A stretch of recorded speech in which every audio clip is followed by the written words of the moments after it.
Daerahnya kelihatannya rame, banyak mobil lewat, macet.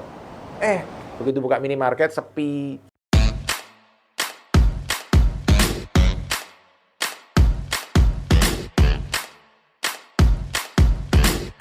Halo teman-teman, kita ketemu lagi di channel Pipo.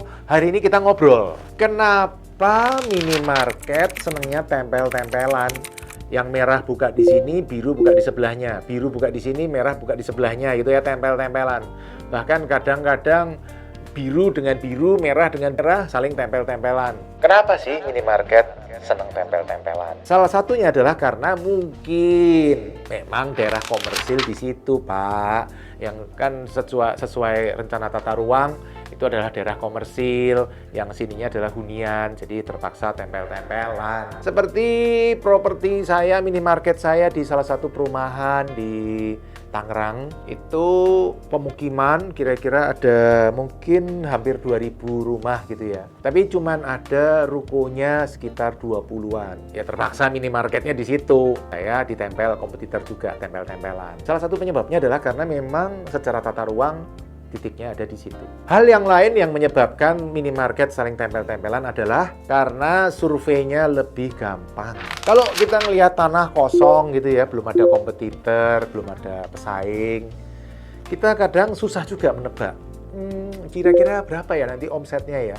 Kira-kira bagus nggak ya daerah ini ya? Oh, bisa jadi daerahnya kelihatannya rame, banyak mobil lewat, macet.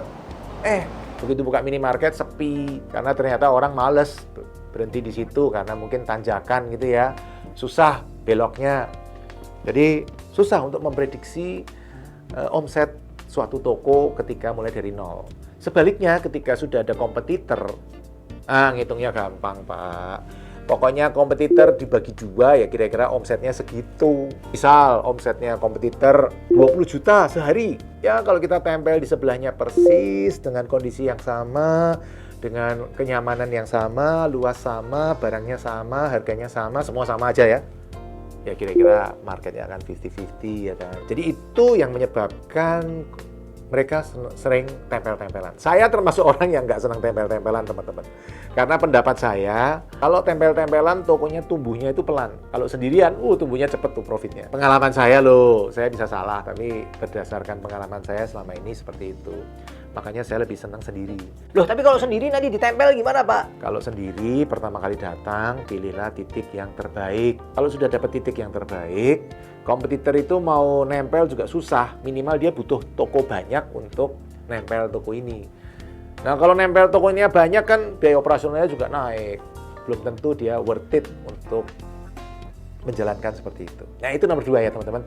Jadi penyebabnya adalah karena surveinya lebih mudah. Nomor 3, kenapa minimarket seneng tempel-tempelan? Karena dengan tempel-tempelan seperti itu, teman-teman, sebenarnya membuat keramaian juga. Ya, jadi kalau tadi saya jelasin, omset toko pertama 20 juta, ditempel kompetitor, mestinya kan teorinya 10-10 ya, teman-teman, omsetnya ya. Enggak loh. Ternyata berdasar pengalaman saya, nanti tokonya akan tumbuh jadi misalnya 12-12. Jadi marketnya di situ tumbuh. Karena ternyata 2 toko itu mengundang orang lebih banyak datang. Nah, teman-teman yang senang belanja di minimarket kan gitu kan. Terutama yang sangat memperhatikan harga. Mungkin dia akan belanja sekalian aja yang ada 2 minimarket. Nanti misalnya telur beli di toko yang sebelah kiri. Lagi promo, yang berasnya nanti di sebelah yang kanan karena lagi promo beras. Jadi ngumpulin promo-promo. Karena itu berdasar pengalaman saya sih memang toko yang tempel-tempelan marketnya membesar. Tetap turun teman-teman daripada awalnya. Misalnya awalnya omset 20, begitu ditempel turun. Tapi turunnya nggak sampai 10-10, katakanlah 12-12. Tetap teman-teman, kalau saya tetap senang sendiri, Nah, yang nomor 4 teman-teman, ini sebenarnya sudah dijelaskan oleh ahli ekonomi. Teman-teman juga bisa nonton filmnya, tapi filmnya tentang beliau kehidupan sehari-harinya ya, bukan tentang teorinya. Judulnya Nash Equilibrium. Ke filmnya, bioskopnya namanya Beautiful Mind. Wah, itu film yang bagus sekali, saya senang ya, profesor ekonomi. Nah, teorinya adalah seperti ini kurang lebih teman-teman. Kalau ada satu daerah, misalnya ini ya, daerahnya segini luasnya gitu kan. Kalau kita mau buka toko, kita mau buka tokonya di mana? Pasti di tengah-tengah teman-teman.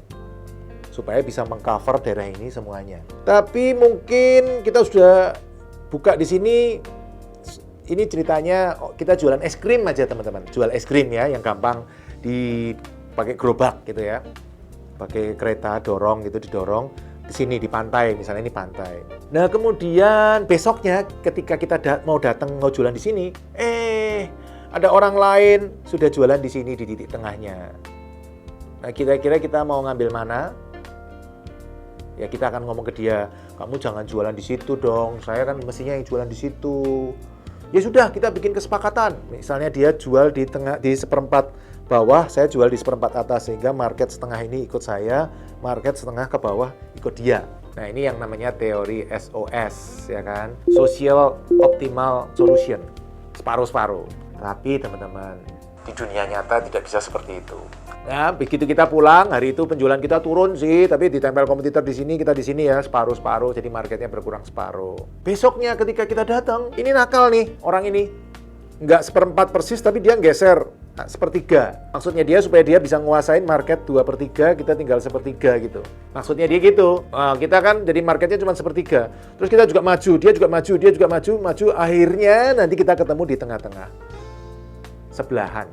Kita di atas, supaya kita bisa mengcover market sini, dia bisa mengcover market di sini separuh-separuh. Nah ini yang disebut teori Nash Equilibrium. Kalau teman-teman mau ngerti-ngerti, baca aja. Saya nggak paham karena itu sudah profesor, dapat Nobel Ekonomi lagi, top ya kan. Kalau saya kan rakyat jelantah kaum Indian, ngertinya ya kalau bisa sendirian, titik yang terbaik. Kalau bisa kompetitor jangan masuk, nah, kan maunya gitu. Nah itulah teman-teman kenapa minimarket tempel-tempelan. Nah untungkah toko tempel-tempelan seperti ini? Tentu teman-teman biasanya ya toko yang kedua ketika datang itu dia biasanya akan menghitung. Kalau toko kedua masuk omsetnya cukup nggak? Nggak mungkin lah kalau toko pertama hancur gitu ya. Misalnya omsetnya cuma 5 juta sehari. Kemudian ada kompetitor datang nempel, nggak mungkin lah. Toko kedua pasti tahu, toko pertama aja kembang kempis. Ya dia nggak mau nempel. Dia cari toko yang gemuk, ya kan.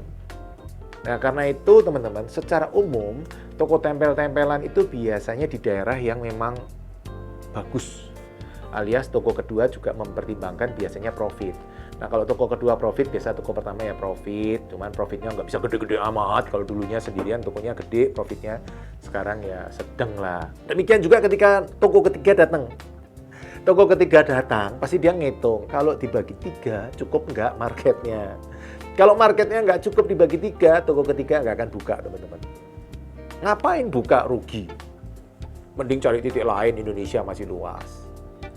Jadi kalau ada 3 toko sekaligus, kemungkinan besar toko itu profit, walaupun profitnya nggak wow sekali ya.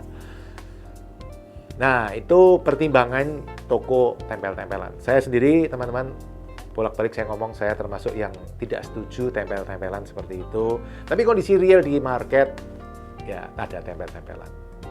Nah, kalau teman-teman lebih setuju toko tempel-tempelan seperti itu, atau sendiri-sendiri aja? Nanti tulis di komen, kita ngobrol lagi di komen, kita diskusi di komen.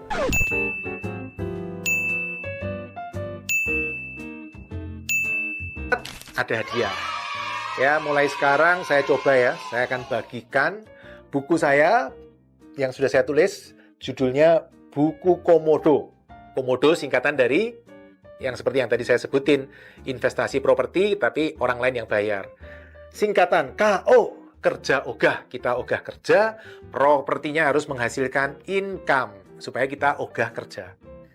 MO, mengangsur juga ogah.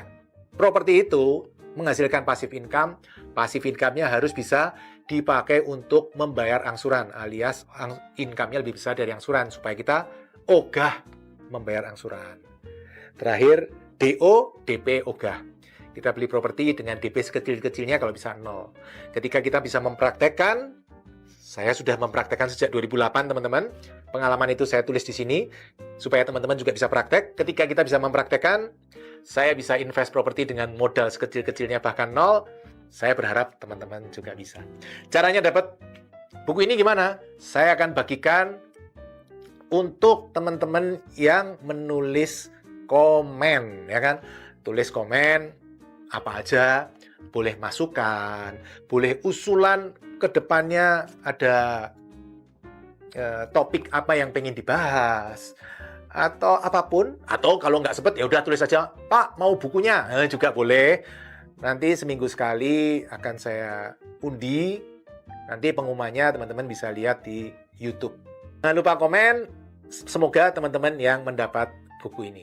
Salam Passive Income Property. Terima kasih telah mengikuti video hingga selesai. Untuk yang belum subscribe, ayo subscribe channel Pipo Hargianto dan klik lonceng notifikasi untuk mengikuti video-video selanjutnya. Teman-teman juga bisa mengikuti seminar-seminar gratis yang saya bagikan. Silakan daftar melalui nomor berikut.